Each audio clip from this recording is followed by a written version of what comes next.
श्रीमद् भगवद गीता एक पवित्र ग्रंथ है। महाभारत युद्ध के दौरान भगवान श्री कृष्णा ने अर्जुन को श्रीमद् भगवद गीता का ज्ञान प्रदान किया था। इस ग्रंथ में भगवान श्री कृष्णा के एक एक शब्द मूल्यवान है। गीता के उपदेश को आप अपनी जीवन में पालन करके जीवन को शांतिपूर्ण तरीके से बीता सकते हैं और किसी भी मुश्किल में आसानी से निकल सकते हैं। आज हम इस वीडियो में गीता के उपदेश बताए हैं, जिसे सुनकर आप अपनी जिंदगी में सकारात्मक परिवर्तन ला सकते हैं। कोई भी इंसान जन्म से नहीं बल्कि अपने कर्म से महान बनता है। अच्छी नीयत से किया गया काम कभी व्यर्थ नहीं जाता और उसका फल आपको जरूर मिलेगा। बुराई बड़ी हो या छोटी हमेशा विनाश का कारण बनती है, क्योंकि नाव में छेद छोटा हो या बड़ा नाव को डुबा ही देता है। जो होने वाला है वो होकर ही रहता है और जो नहीं होने वाला वह कभी नहीं होता। ऐसा निश्चय जिनकी बुद्धि में होता है उन्हें चिंता कभी नहीं सताती है। गलतियां ढूंढना गलत नहीं है, बस शुरुआत खुद से होनी चाहिए। निर्णय लेते समय न ज्यादा खुश हो न ज्यादा दुखी हो, ये दोनों परिस्थितियां आपको सही निर्णय लेने नहीं देती। सत्य कभी दावा नहीं करता कि मैं सत्य हूं, लेकिन झूठ हमेशा दावा करता है कि सिर्फ मैं ही सत्य हूं। कर्म करो, फल की चिंता मत करो। गीता में कहा गया है, कोई भी अपने कर्म से भाग नहीं सकता। कर्म का फल तो भुगतना ही पड़ता है। अच्छे कर्म करने के बावजूद भी लोग केवल आपकी बुराइयां ही याद रखेंगे। इसलिए लोग क्या कहते हैं इस पर ध्यान मत दो, तुम अपना कर्म करते रहो। फल की अभिलाषा छोड़कर कर्म करने वाला पुरुष ही अपने जीवन को सफल बनता है।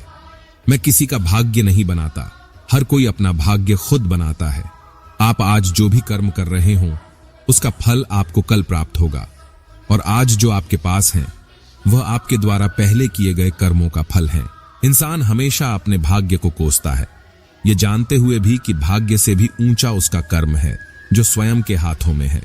नकारात्मक विचारों का आना तय है, परंतु यह आप पर निर्भर करता है कि आप उन्हें कितना महत्व देते हैं।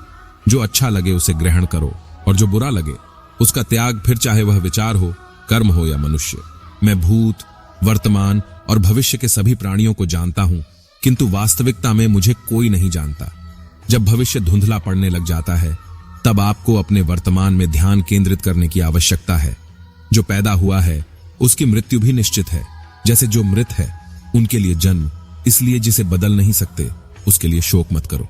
मनुष्य अपने विश्वास से निर्मित होता है, जैसा वो विश्वास करता है वैसा वो बन जाता है।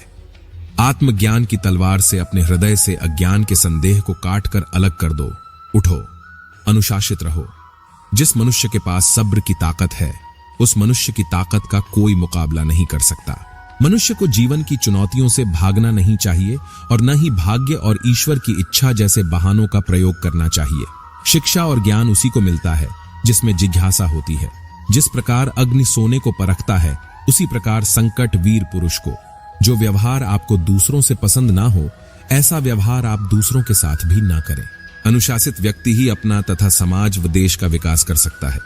अगर आपको कोई अच्छा लगता है तो अच्छा वो नहीं बल्कि अच्छे आप हो, क्योंकि उसमें अच्छाई देखने वाली नजर आपके पास है। जो मुझे सर्वत्र देखता है और सब कुछ मुझ में देखता है, उसके लिए न तो मैं कभी अदृश्य होता हूं और न वह मेरे लिए अदृश्य होता है।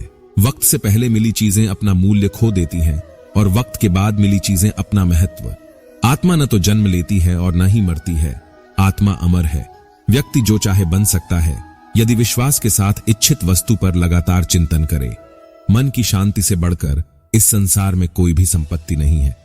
अपने आप को ईश्वर के प्रति समर्पित कर दो, यही सबसे बड़ा सहारा है। जो कोई भी इस सहारे को पहचान गया है वह डर, चिंता और दुखों से आजाद रहता है।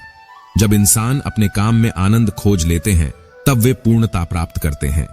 निंदा से घबराकर अपने लक्ष्य को कभी न छोड़े, क्योंकि लक्ष्य मिलते ही निंदा करने वालों की राय बदल जाती है।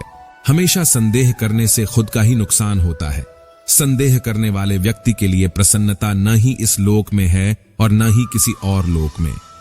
जो पुरुष सुख तथा दुख में विचलित नहीं होता और इन दोनों में संभाव रहता है, वह निश्चित रूप से मुक्ति के योग्य है। जिंदगी में हम कितने सही हैं और कितने गलत हैं ये केवल दो लोग जानते हैं, एक परमात्मा और दूसरी हमारी अंतरात्मा। जीवन में बिना किसी कर्म को किए किसी फल की आशा करना इंसान की सबसे बड़ी भूल होती है। मनुष्य अपने जीवन में जो भी कर्म रूपी बीज बोता है, भविष्य में उसी का फल उसे प्राप्त होता है। मैं श्रेष्ठ हूं, यह आत्मविश्वास है, लेकिन सिर्फ मैं ही श्रेष्ठ हूं, यह अहंकार है। क्रोध से उत्पन्न होता है मोह, और मोह से स्मृति विभ्रम, स्मृति के भ्रमित होने पर बुद्धि का नाश होता है, और बुद्धि के नाश होने से वह मनुष्य नष्ट हो जाता है। मेरा तेरा, छोटा बड़ा, अपना पराया मन से मिटा दो, फिर सब तुम्हारा है और तुम सबके हो। जिस प्रकार सूर्य उगते ही अंधकार मिट जाता है, उसी प्रकार सही ज्ञान की प्राप्ति से अज्ञान का अंत हो जाता है। तुम इस धरती पर मेहमान हो, मालिक नहीं, इसलिए अहंकार छोड़ दो। अकेले रहना तुम्हें यह भी सिखाता है कि वास्तव में तुम्हारे पास स्वयं के अलावा और कुछ भी नहीं। निराश ना होना, कमजोर तेरा वक्त है, तू नहीं। जैसे समुद्र के पार जाने के लिए नाव ही एकमात्र साधन है, वैसे ही स्वर्ग में जाने के लिए सत्य ही एकमात्र सीढ़ी है, कुछ और नहीं। मनुष्य जिस रूप में ईश्वर को याद करता है, ईश्वर भी उसे उसी रूप में दर्शन देते हैं। खुद को जीवन के योग्य बनाना ही सफलता और सुख का एकमात्र मार्ग है। जिस प्रकार मनुष्य पुराने कपड़ों को त्याग कर नए कपड़े धारण करता है, उसी प्रकार आत्मा पुराने तथा व्यर्थ के शरीरों को त्याग कर नया भौतिक शरीर धारण करता है। जो मनुष्य अपने कर्म फल प्रति निश्चिंत है और जो अपने कर्तव्य का पालन करता है, वही असली योगी है। मनुष्य अपने विचारों से ऊंचाइयों में भी हो सकता है और खुद को गिरा भी सकता है, क्योंकि हर व्यक्ति खुद का मित्र भी होता है और शत्रु भी। न तो यह शरीर तुम्हारा है और न ही तुम इस शरीर के मालिक हो। यह शरीर 5 तत्वों से बना है, आग, जल, वायु, पृथ्वी और आकाश। एक दिन यह शरीर इन्हीं 5 तत्वों में विलीन हो जाएगा। वह व्यक्ति जो अपनी मृत्यु के समय मुझे याद करते हुए अपना शरीर त्यागता है, वह मेरे धाम को प्राप्त होता है, और इसमें कोई संशय नहीं है। किसी का अच्छा ना कर सको तो बुरा भी मत करना। चुप रहने से बड़ा कोई जवाब नहीं, और माफ कर देने से बड़ी कोई सजा नहीं। दोस्तों, इस वीडियो में बस इतना ही। अपना ख्याल रखना। जय श्री कृष्णा।